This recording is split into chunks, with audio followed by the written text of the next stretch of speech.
everyone, it's Ben Hardy here, and we are setting off in the new Integra Type S. So I haven't actually announced this on the channel because I've been kind of a hush-hush about some of the cars that I've ordered recently, but this is actually one of the cars that I currently have on order, and so being able to drive this is super exciting for me because I guess I'll see if this lives up to the hype of ordering it. But first off, I want to kind of make some comparisons to the Type R when it comes to the interior, because I've seen a lot of people comment that like, oh, it's just a dressed up Civic, all that kind of stuff. So first off, when it comes to exterior styling, this in person, in my opinion, looks significantly better than the Type R from a design perspective, and it's for a couple of reasons.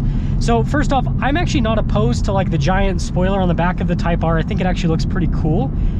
But this having the more subtle design in the rear where it doesn't have a giant spoiler, I think that looks really good. And then the wide body as well. The Type R, it's got a beefy look, but this, it really does have a lot of road presence.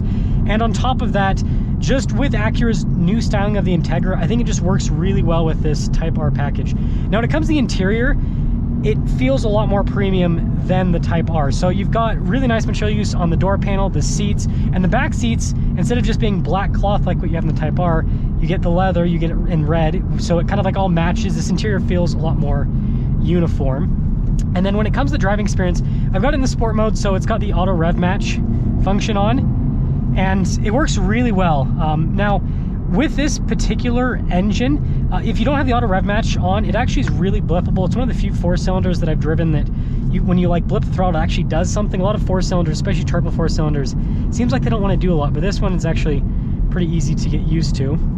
Now, the next part of it is the steering, and I actually drove this, I'm driving this back to back with the GR Corolla, and I've got some interesting things to say at the end of the video with that little comparison. But what I can say is initially is the steering on this is far better than the GR Corollas.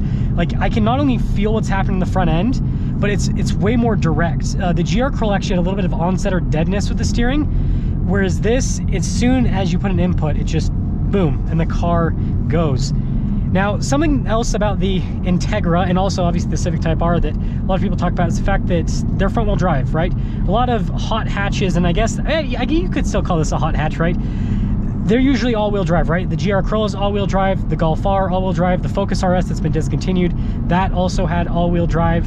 The Subaru WRX that's, they decided to not make an STI version for this generation, that also has all-wheel drive.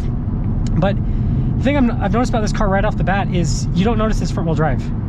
It just feels like it has a ton of grip, and obviously, since there's no power to the rear, you don't have like a oversteer push out of the corners or anything like that.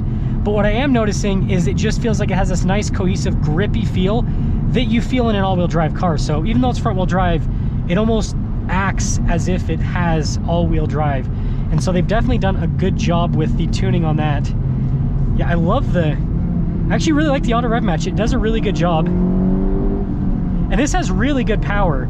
I had a chance to live with the quote-unquote regular Integra for a week. That one had the manual, and yeah, you can definitely tell the sound difference and the power difference big time with the cars. Now, the things that are somewhat similar with regular Integra and with this Type S, first off, the shifter, in terms of like the gates and everything, pretty close with the feel. Now, the clutch on this, it seems like it's got a little bit more feedback and it's a little bit heavier than the regular Integra, but unless you drive them back to back, I don't think that most people are going to notice a huge difference, but there is definitely a perceivable difference with the car. And man, the shifter on this is it's just like the feeling into the gate is great.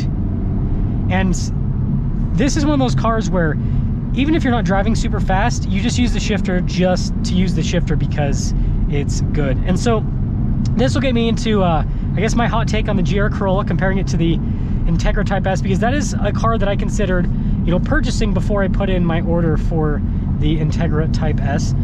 So first off, when it comes to styling, I think both of them look good. The GR Corolla, right, I know some people lean more towards that because it has more of like a traditional hatchback type look.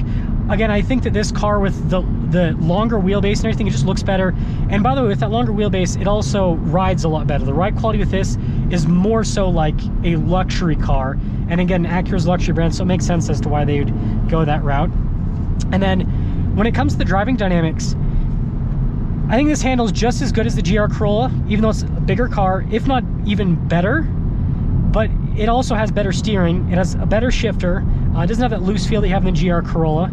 And yeah, it's lacking all-wheel drive, but it also has more power. And once you're up and moving with this car, again, you don't really notice the fact that it's front-wheel drive.